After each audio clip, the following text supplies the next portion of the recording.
एकादशों अध्याय का 55वां श्लोक। जय गुरुदेव भगवान की जय।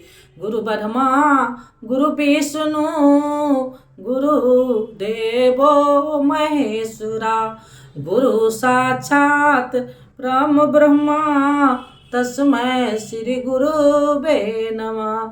जय गुरुदेव भगवान की जय। ओम परमात्मे नमः।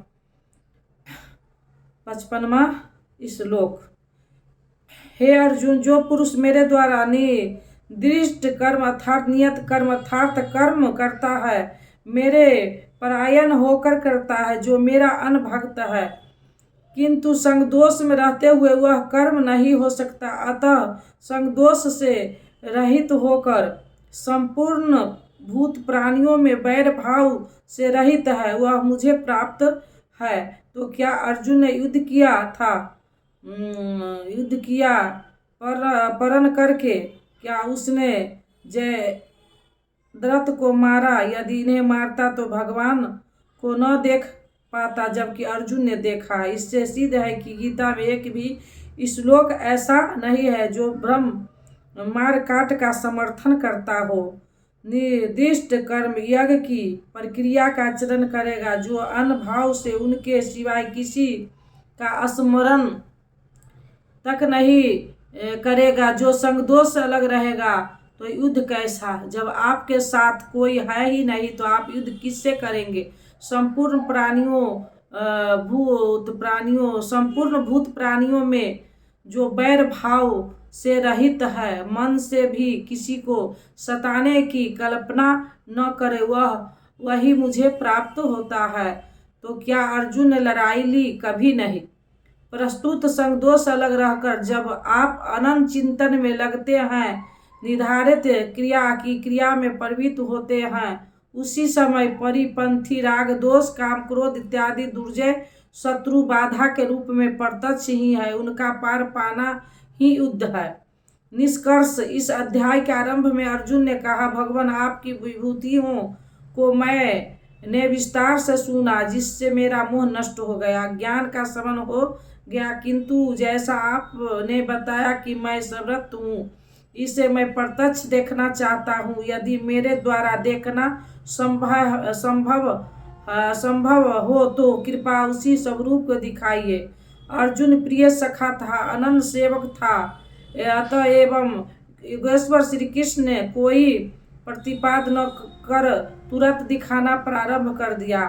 अब मेरे ही अंदर खड़े सत ऋषि और उनके भी पूर्व होने वाली रिद्धियों सिद्धियों को देख, ब्रह्मा और विष्णु को देख, सर्वत्र फैले मेरे तेज को देख, मेरे ही शरीर में एक स्थान पर खड़े तू चराचर जगत को देख। किंतु अर्जुन आंखें मलता रह गया।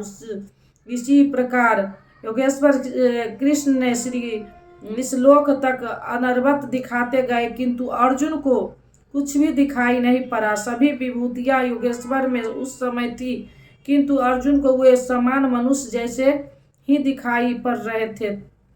तब इस प्रकार दिखाते दिखाते योगेश्वर श्री कृष्ण सहसा रुक जाते और कहते हैं, अर्जुन, इन आँखों से तू मुझे नहीं देख सकेगा, अपनी बुद्धि से तू मुझे परख नहीं सकता। लो, अब मैं तुझे वह दृष्टि देता हूँ जिससे तू मुझे देख सकेगा। भगवान तो सामने खड़े ही थे। अर्जुन ने देखा, वास्तव में देखा। देखने के पश्चात शूद्र कुटियों के लिए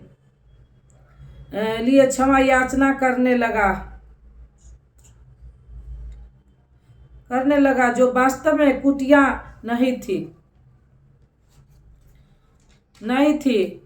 उदाहरण के लिए, भगवान, कभी मैंने आपको कृष्ण यादव कभी सखा कह दिया था, उसके लिए आप मुझे क्षमा करें। श्री कृष्ण क्षमा भी किया, क्योंकि अर्जुन की प्रार्थना स्वीकार कर स्वरूप में आ गए। धीरज बंधाया। प्रस्तुत कृष्ण कहना अपराध नहीं था, वे सांवले थे ही गोरे कैसे कहलाते? रघुवंश में जन्म हुआ ही था। श्री कृष्ण भी अपने को सखा मानते थे। वास्तव में प्रत्येक साधक महापुरुष को पहले ऐसा ही समझता है। कुछ इन्हें रूप और आकार से संबोधित करते हैं, कुछ उनकी वृत्ति से इन्हें पुकारते हैं और कुछ इन्हें अपनी ही समकक्ष मानते हैं। उनके यथार्थ स्वरूप को नहीं समझते। उनके अचित्य स्वरूप को अर्जुन ने समझाया तो पाया कि यह न तो काले हैं, न गोरे हैं, न किसी कुल के हैं और न किसी के साथी ही हैं। इनके समान कोई है ही नहीं। तो सखा कैसा? सखा तो बराबर कैसा? यह तो अचिंत्य स्वरूप। सखा जैसा बराबर कैसा? यह तो अचिंत्य स्वरूप है। जिसे यह स्वरूप दिखा दे वही इन्हें देख पाता है। तो अर्जुन ने अपनी प्रारंभिक भूलों के लिए क्षमा याचना की। प्रश्न उठता है कि जब कृष्ण कहना अपराध है तो उसका नाम जपा कैसे जाए? तो किसे, जिसे योगेश्वर श्री कृष्ण अपने के लिए स्वयं बल दिया, जपने की ओर विधि बताई, उसी विधि से आप चिंतन स्मरण कर हुआ है। ओम अक्षर ब्रह्म का पर्याय जो व्याप्त है वह सता मुझ में छिपी है, यही है ओम का आशय। आप इसका जप करें और ध्यान मेरा करें। रूप अपना नाम ओम का बताया। अर्जुन ने प्रार्थना की चतुर्भुज रूप को दर्शन दीजिए। श्री कृष्ण ने उसी स्वर्ण स्वरूप का धारण किया। अर्जुन ने कहा भगवान आपके इस स्वर्ण मानव स्वरूप को देखकर अब मैं प्रकृतिस्थ हुआ। मांगा था चतुर्भुज रूप, दिखाया मानुष रूप। वास्तव में शास्त्रवक में प्रवेश वाला योगी शरीर से यहाँ बैठा है, बाहर दो हाथों से कार्य करता। हाथ ही अंतर आत्मा को जागृत होकर जहाँ से भी जो भाविक स्मरण करते हैं एक साथ सर्वत्र उनके हृदय जागृत होकर प्रेरक के रूप में कार्य करता है। हाथ उसके कार्य का प्रतीक है। यही चतुर्भुज है। श्री कृष्ण ने कहा अर्जुन तेरे सिवाय मेरे इस रूप को न कोई देख सका है और न भविष्य में कोई देख सकेगा। तब गीता तो हमारे लिए व्यर्थ है।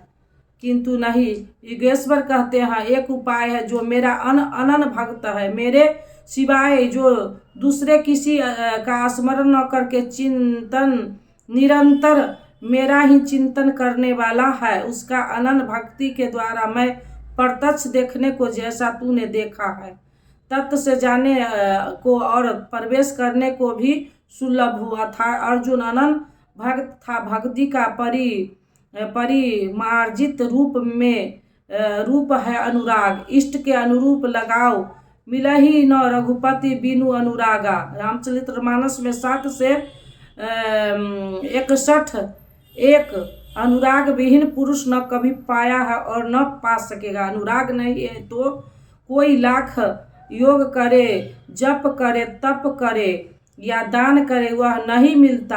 अतः इष्ट के अनुरूप राग अथवा अनन्य भक्ति नितांत अवस्था है। अंत में श्री कृष्ण ने कहा अर्जुन मेरे द्वारा निर्दिष्ट कर्म को कर, मेरा अनन्य भक्त होकर कर, मेरी शरण होकर कर, किंतु संगदोष से अलग रहकर संगदोष में यह कर्म हो ही नहीं सकता। अतः संगदोष इस कर्म के संपादित होने में बाधक है, तो वैर भाव से रहित है वही मुझे प्राप्त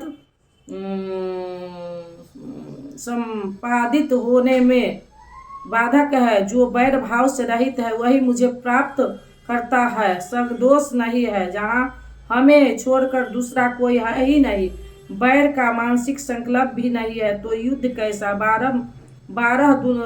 बाहर दुनिया में लड़ाई झगड़े होते रहते हैं किंतु विजय जीतने वाले को भी नहीं मिलती। दुर्जय संसार रूपी शत्रु को संगतता रूपी शस्त्र से काट कर परम में प्रवेश पा जाना वास्तविक विजय है, जिसके पीछे हार नहीं है।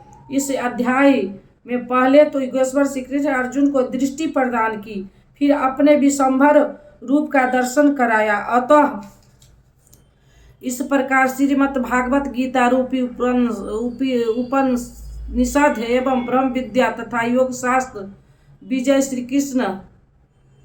श्री कृष्ण अर्जुन के संवाद में विशंबर रूप दर्शन योग नामक 11वां अध्याय पूर्ण होता है। इस प्रकार श्रीमद् परमहंस परमानंद जी के श्री स्वामी अग्रानंद कृत श्रीमद् भागवत गीता भाषाख्या गीता में विश्व दर्शन योग नामक 11वां अध्याय समाप्त होता है। हरिओम तत्सत। नीलामुश्यामल कोमलांगम सीता समारोपित वाम भाग्यम पानुमा साहेब चारु चापम नमामि राम रघुवंशनाथम कर्पूर गौरम करुणायवतारम संसार सारम भुजगेन्द्रहारम सदाभूषंतम हृदयारविंदे भवम भवानी सहितं नमामि। तुमेव माता च पिता तुमेव बंधु च सखा तुमेव विद्या दर्विनं तुमेव सर्वं मम देव देव। जय गुरुदेव भगवान की जय। ओम परमात्मे नमः। ओम ओम ओम।